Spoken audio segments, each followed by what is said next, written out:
you very much for your hard work, and if you want to know more about being a family, I'll happily spend hours talking to you about it. Just come and see me.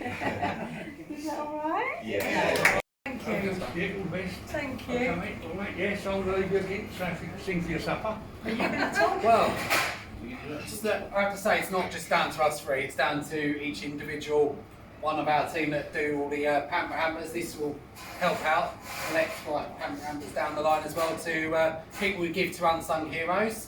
But it couldn't be done without, obviously, but it couldn't be done without our amazing team, obviously, not just my parents, myself, but other people that work alongside us as well, even at our functions as well. Yeah, if you want to just explain what it is. But the pamper hamper itself, basically we give back to unsung heroes, and then they get judged independently. We don't judge them, in case we know the people, yeah? Right, hang on just a minute. Just All we do is we do a bit of fundraising ourselves, and then what we do is we have the money that we raise, we have nominations, and then we just go out and we will give them for our Essex, we will gift a hamper or vouchers, and we actually make it up and hand deliver it ourselves.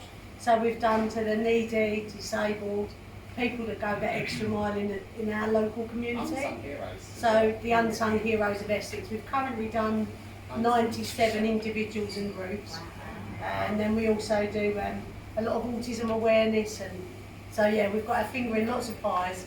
Fundraising for other things This as well. is absolutely wonderful, and obviously for everything you guys do as well. Like we really appreciate it. So Exactly. Thank and you. It couldn't be done without a lot of these, Yeah. but members of our other team as well in the background that who can't be here I'm going to tonight. get him to sit down there.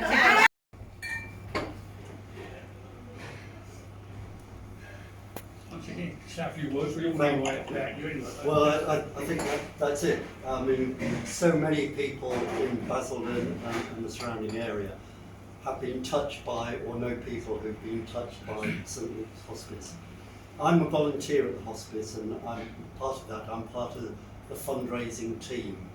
And it's always wonderful when I'm out there on the streets rattling buckets and say a young person, 17, 18, comes up to us and puts it in and said, "You did a great job for my granddad." And I say, "I didn't, but the people behind me did."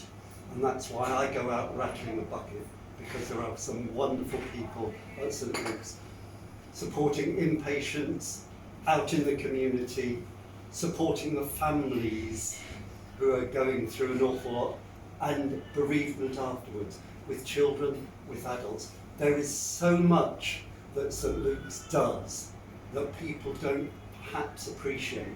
They see that small little part of St Luke's where a patient goes in there, maybe in their last days, maybe for some respite care. But there is so much more that they do.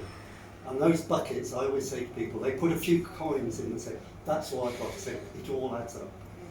It costs the hospital, hospice, £11,000 a day to keep running. So this will go towards that. So thank you very much. I'll try and keep my eyes open. Normally I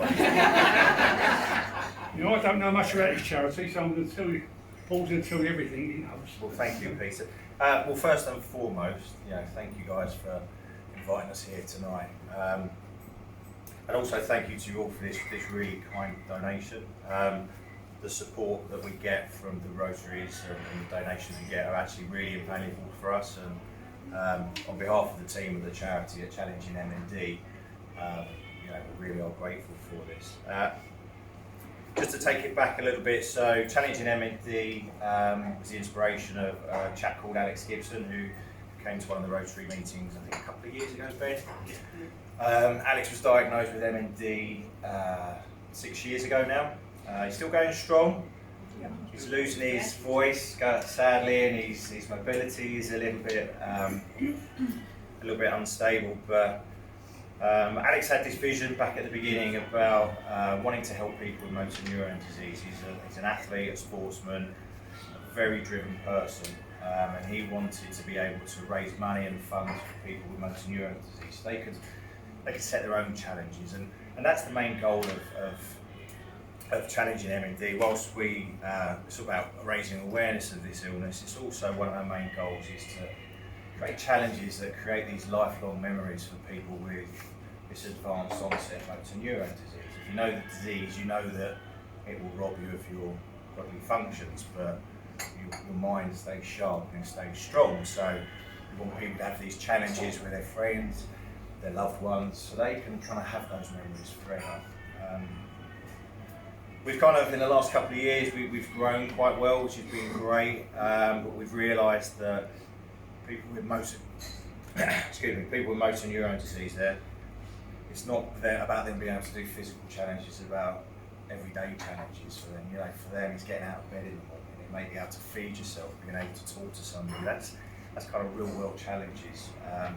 So we also help and support that. We contribute, we put money towards people's everyday care. We contribute and help beneficiaries, loved ones, you know, the people that have to do the care side 24 hours a day, 7 days a week. We give them respite as well. So all the fundraising that comes in, and this is fantastic and great for us because we can give that directly back to a family that are, you know, having to live with this awful disease.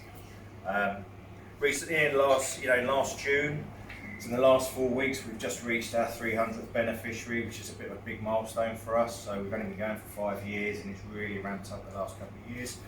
So it's been great that we can help out the MND community, whether it's, you know, we were talking earlier about providing people that have no mobility, that are bedbound and have to be fed with VR sets. They can actually sit there or lie there in bed and have VR sets and experience different things around the world. It kind of gives them something back which they otherwise wouldn't have.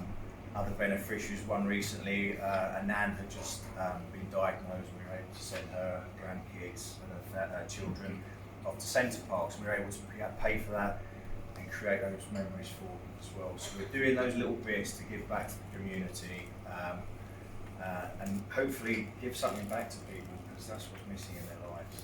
So thank you for this. This will go a very long way. Appreciate it. Mike, I do know something about what you do, and a lot about what you do. Perhaps you explain it to other people? Mike, all right, yeah? Yeah. Thank you, Rob. This is amazing. Thank you very much. Didn't expect it. Very much needed, though, I have to say.